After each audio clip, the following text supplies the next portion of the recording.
What's up, crew? Excellence. Hey, man, I'm super excited to be before you today. We've had a run of amazing guests. And so today it's just me, though. I'm just going to hang out with you guys. And it's been something that's been on my heart. And so I think that this will help you right now today. This is something that if you can learn today, one of the things, at least, you can change your life. I know that sounds dramatic. But this is real. This is something that I've been studying longer than I've been studying leadership. But it ties in with leadership very well because it is a life skill. Like this is a life skill that I'm giving you today. No matter if you are in middle school or you have been alive for 60 years, this is something that can help you if you have struggled and really make sure that you get to where you're supposed to be, because a lot of times we hold ourselves back. And so I'm helping you today to let go of some of that stuff so that you can be where you're supposed to be with who you're supposed to be with. All right. But before I get into that, I want to make sure I do some housekeeping. This is the Ladder Podcast. If you are new here, okay, this podcast is all about leadership, all about taking you from where you are to where you can go and where you want to be. And so grab your notepad out. This is always some practical things that you can learn and apply right away. And today is no different. And if you haven't done so yet, please like the video. It helps people see it. And I think this one is one people are going to want to see. So go ahead and like it and subscribe. Today's episode is going to be about maintaining relationships. Maintaining relationships. And the reason that this is fits into my wheelhouse is leadership is all about maintaining relationships. You cannot lead people you don't have a relationship with. It's impossible.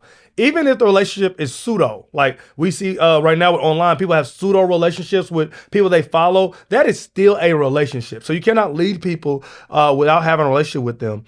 And what excellent leaders do, what they're amazing at, is maintaining relationships through trials, through ups, through downs. Excellent leaders maintain relationships. They have long-term friends. They have long-term colleagues. They have long-term mentors. You'll often hear excellent leaders talk about, I've had this friend for 30 years. I've known this person for 40 years. I've been married for 50 years.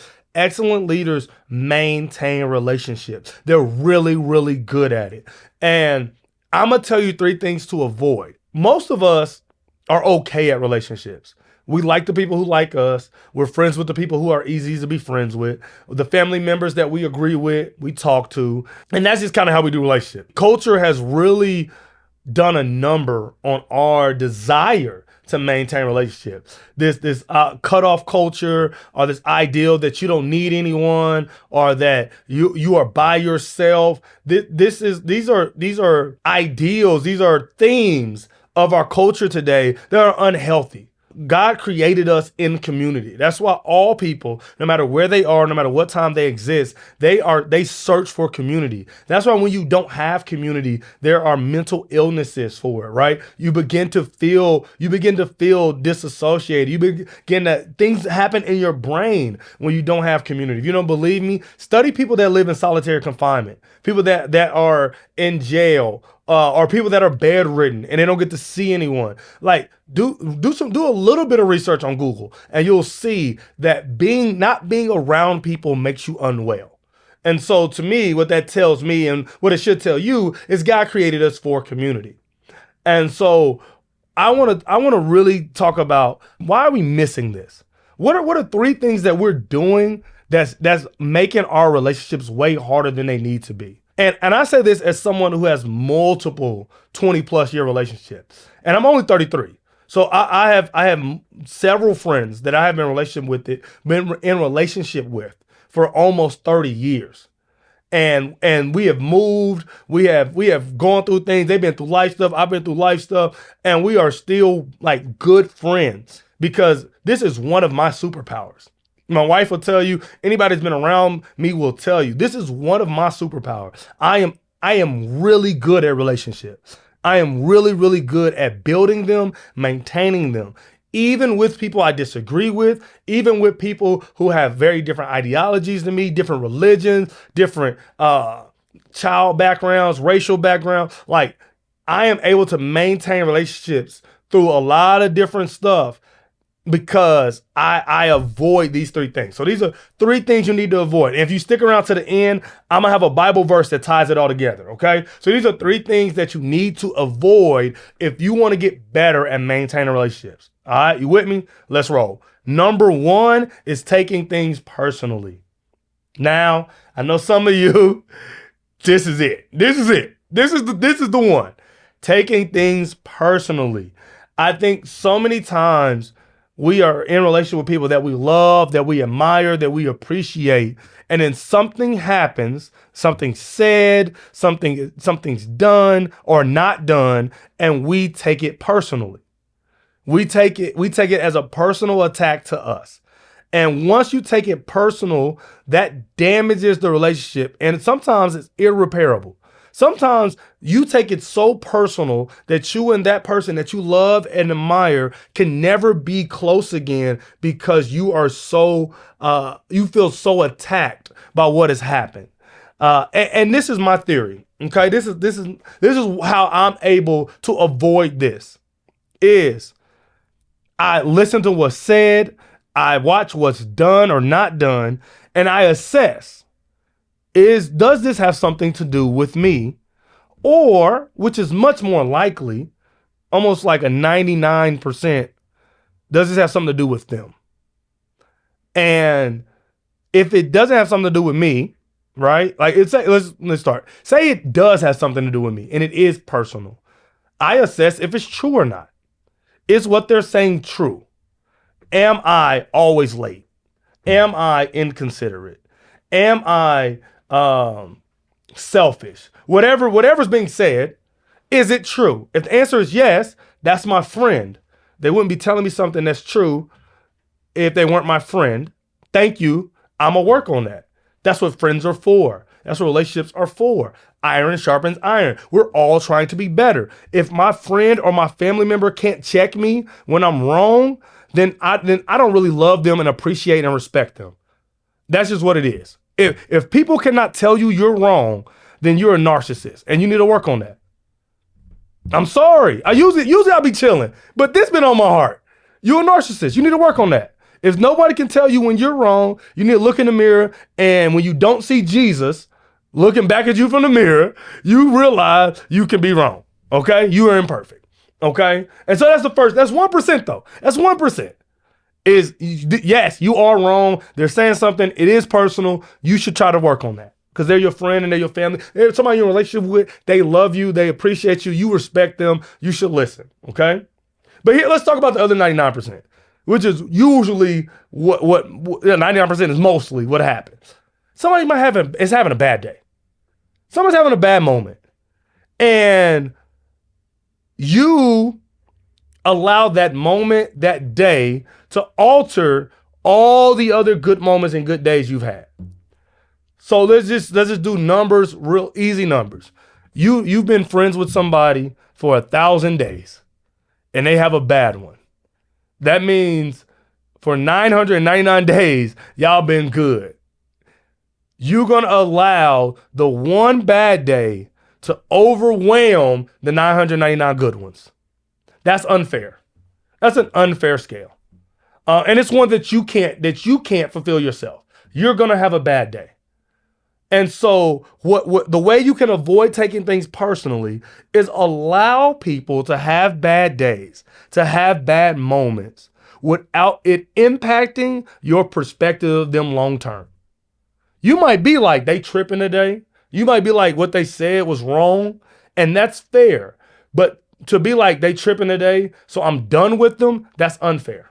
Like, they tripping today, I'm going to say something about it tomorrow because they're my friend and I want them to be better.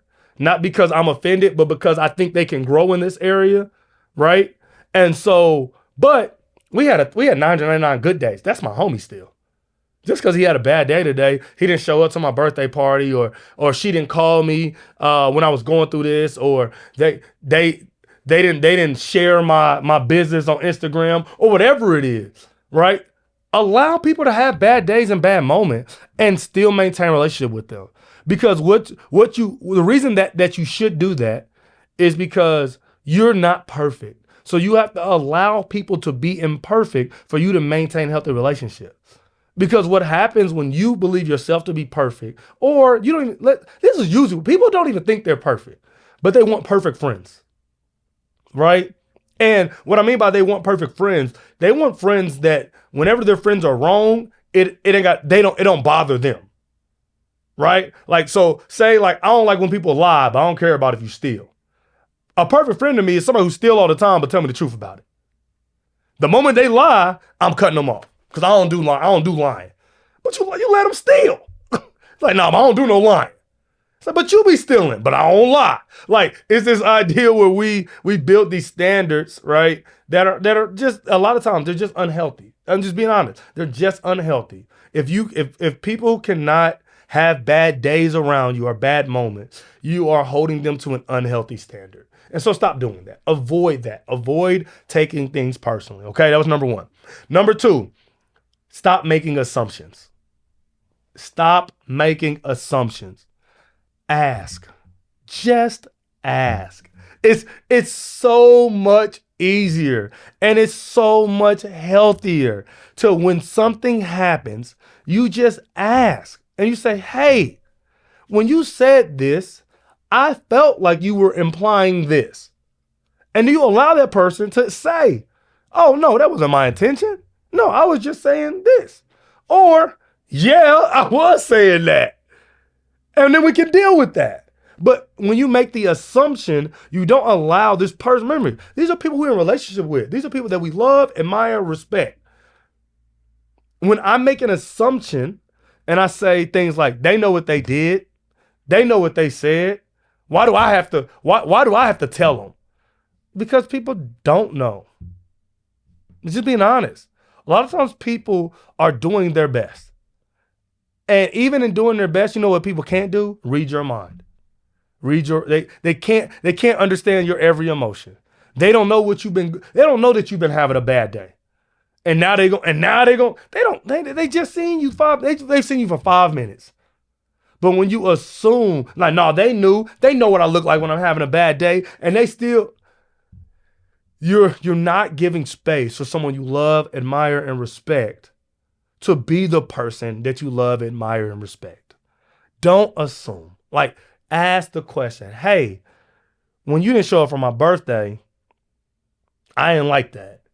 And why weren't you able to come? Instead of assuming, oh, they don't mess with me like that for real because they ain't show up. I ask like, hey, why you didn't come to my birthday?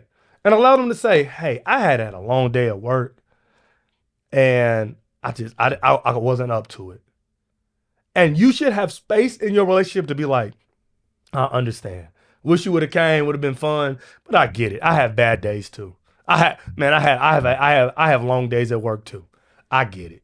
Like that, leaving space for that, for people to be people. And by not assuming that they know how you think, that they know what you want, that they know how you're feeling. When you ask questions, you allow space for you all to build your relationship too. Like these kind of questions, when you don't assume and you ask a question, this builds understanding in a relationship. I do this with my wife all the time. I'll ask her something, and sometimes it irritates her because she's like, "You should know." Like, I'm not going to assume. I might think it. I might even that might even be my hypothesis. But until I ask, I'm not gonna act like I know it. I'm not gonna act like I know it because I want to hear from you, so I don't make an assumption.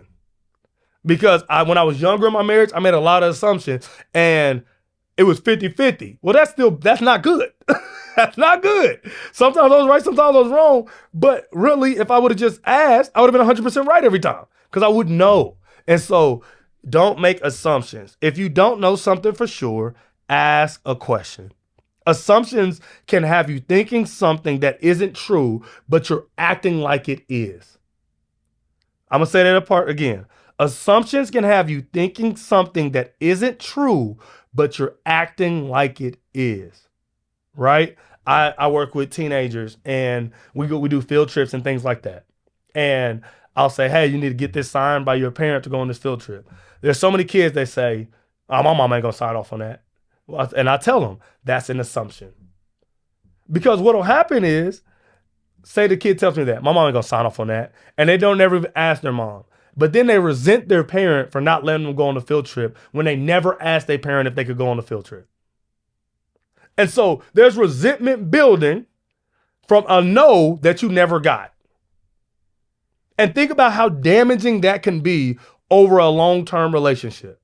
How many times you're assuming answers to questions you haven't asked, but your body, your mind, your emotions respond to your assumption rather than a reality. And so that you just got to just ask. Because even if they say no, now at least your response is real. Now at least when you're like, dang, my mama don't let me go nowhere, she actually don't let you go nowhere. At least that's fair. I think you want to be, if you want to maintain, you want to be fair in your relationship. If you want to have a negative response to someone, make it a fair one based on reality, not on an assumption. Okay? And so I'm going to say that last part again, just one more time, because I think it's really good. Assumptions can have you thinking something that isn't true, but acting like it is. So you want to avoid making assumptions. Okay? That was number 2. All right. Number three, avoid keeping score. This is a big one. If you want to maintain long-term relationships, we're talking about relationships that last years without interruption. Because some of y'all be like, I got a friend, we've been friends for 15 years, but 6 of those years y'all fell out. Then y'all been friends for 3 years, and then 3 years, and then 3 years. This is a 3-year friendship. It just started 15 years ago. So I'm talking about if you want to have friendships, relationships that are able to go through things, don't keep score. You can't keep score. And the reason you can't keep score is everybody don't score the same. Just being honest. I play sports. I've been around. Everybody don't have the same capabilities and ability. If I'm LeBron and I expect all my teammates to be LeBron, then I'm going to be disappointed and I ain't going to have no friends.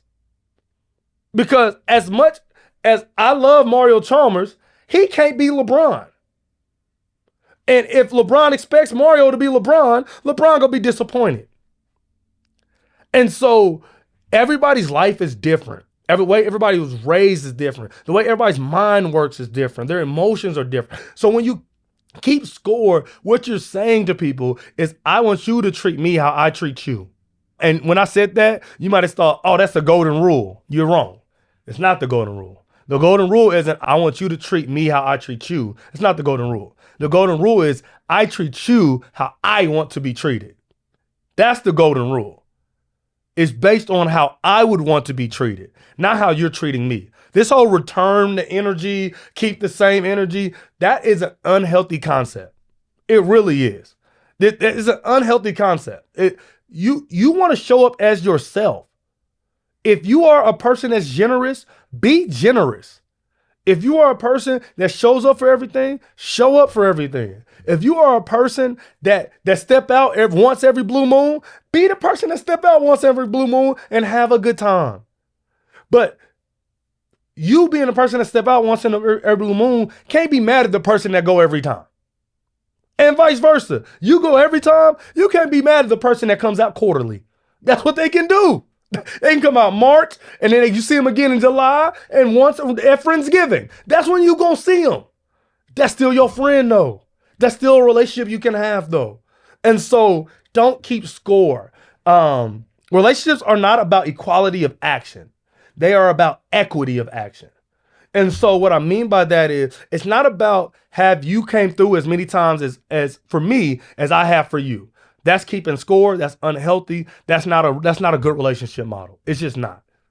That's not what it's about. What it's about is, when you show up for me, do you show up with love? Do you show up with energy? Do you show up when you can? When you have the opportunity to show up for me, do you show up? If the answer is yes, and I show up every time I can for you, then we have a great relationship. That's equity. And that's what you're looking for in a relationship. You're not looking for a sequence of events. You're looking for depth of events. When you have good relationships with people, long-term relationships with people, what you'll realize is everybody's wired differently. I got a best friend, Jerry C. Shout out to my guy, man. That's my god brother. We've been friends for 33 years. Okay, we've been friends my whole life. Well, his whole life. I'm older than him. He's a baby. Okay. He never answers his phone. Never. Never text back. Ever.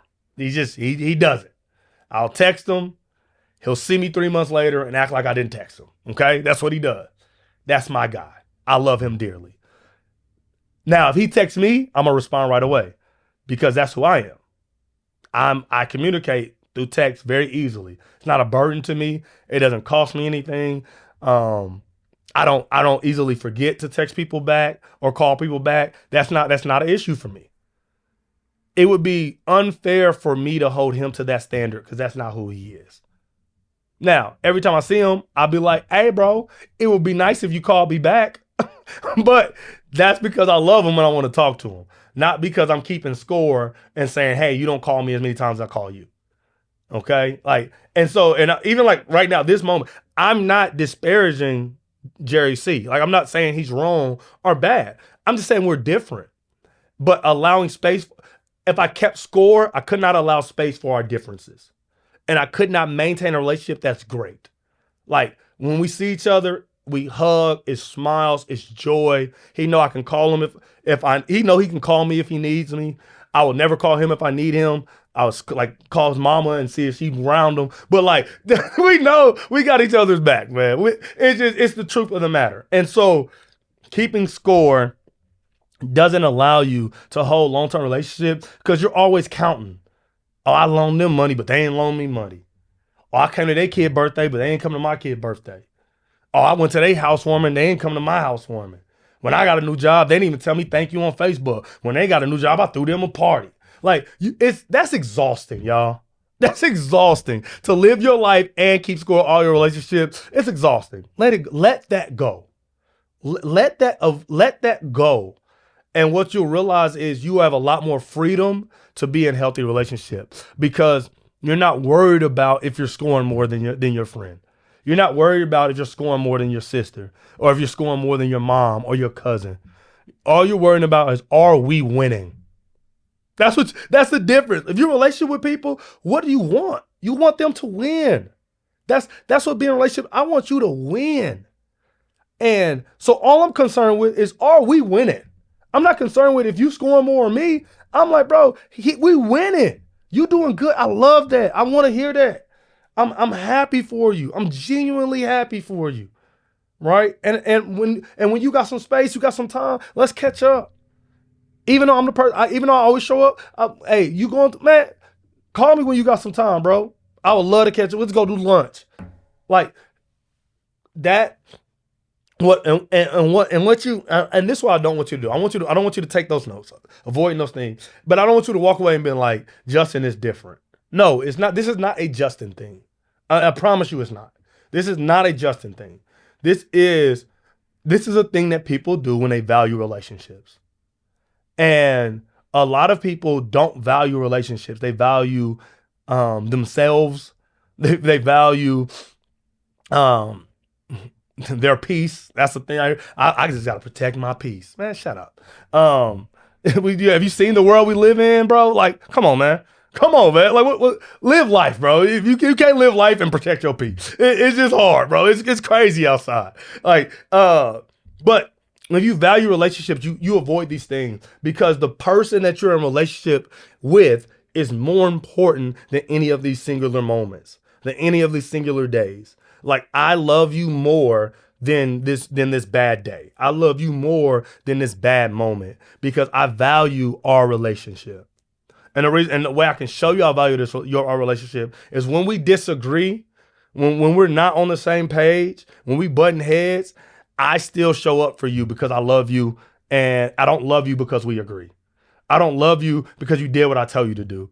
I don't love you because you didn't do what I told you not to do. I love you because I love you. Anytime we connect our love or our admiration, our respect for someone we're in a relationship with based on our ability to control their actions, that is called slavery, y'all. That is not friendship. That is not relationship. Okay? That is slavery. And a lot of y'all don't have long-term relationships because you're not looking for friends. You're looking for slaves. You're looking for people you can control. People that listen and do what you tell them to do. But you don't listen and do what people tell you to do. So it's a strange concept. But Stop looking for slaves. Look for friends. Look for family. Look for people you can do life with who will do the exact opposite of what you tell them to do and love you anyway. Like though that is what real relationship looks like. Is I love you because I love you, not because I think you're gonna do the right thing. Not because I think you're gonna do the right thing according to me. Right? And so those are three things I'm gonna tell you. The three things to avoid to maintain a relationship. They are taking things personally, making assumptions, keeping score. Those are the three things you want to avoid if you want to maintain healthy relationships. And here's a verse. This is in Proverbs in Scripture. It's a verse in Proverbs. Proverbs, if you're unfamiliar with the Bible, Proverbs is a book of wisdom. So it's a whole bunch of wisdom sayings that are principles that we can apply to our lives to live off of that really help us have more fulfilling lives here on earth. Okay. And so this is Proverbs 19:11. I'm gonna read it NRSV. I just like that version, the way on this verse. But it's Proverbs 19:11, and it says this: "Those with good sense are slow to anger, and it is their glory to overlook an offense." So I'll say that again: "Those with good sense are slow to anger, and it is their glory to overlook an offense." What this verse is telling us in Proverbs, this wisdom. This is wisdom from God, and what it's saying is, people who are mature, people that have an understanding, people that are wise, do not get angry easily. They don't. They do not get angry easily. So if those of you to be like, I'm quick tempered, you need to grow up. For those of you that like, man, I just be going off, you need some wisdom. You need some understanding. Like God is saying, this is what people mature, that are mature, that have understanding, that have wisdom. They are slow to anger. And it says, and it's their glory to overlook an offense. What he's saying, what the scripture is saying here is, in their patience with others, right? And people are offensive. People fall short in their lives and they overlook it. What happens is the people around them begin to respect them more. Because people around them, immature people around a mature person always will be like, I'm just not that mature. Like, boy, I wish, but I want to be like that one day. Like, I just not that mature. Grow up, nigga. Like, that's what this verse is saying. When you are in relationship with people and you are so, people tiptoe around you because they don't know when they're gonna step on an eggshell and you're gonna blow up, or you blow up at people. Y'all been friends, deep friends, great relationship, and then you blow up and a relationship over out of nowhere. Like, that's immature. That's immaturity. And that's what Proverbs is saying. Don't be immature. And it's saying the opposite. When you have maturity and you're able to overlook offenses and maintain a relationship, you will be counted wise. You will be counted wise. And I think for all of us, we're leaders. That's our goal. Our goal is wisdom is a integral part, is an important part of being an excellent leader. And so I thank y'all for hanging out with me today, man. I hope that you got something. I hope that you, if you were doing one of the three things, stop it right now, okay? Stop it. And I hope that you see fruit in your relationship and you're able to maintain some long-term. I hope that you're able to repair some relationships today. Like, some of you have done one of these three things and ruined a relationship that you appreciated and that was encouraging to your life, but you severed it because you did one of these three things. I hope you see yourself. I hope this is a reflection for you today, and you go out of your way to swallow your pride and repair a relationship with someone you love, admire, and respect today. If one person does that, then this episode was worth it. And so thank you so much for hanging out with me. Don't forget to like and subscribe and share with the person you got beef with. Just send it to them and have them watch it and see if they call you, okay? Until next time, man, I love y'all. It's always a privilege and an honor. Man, peace. I'm out.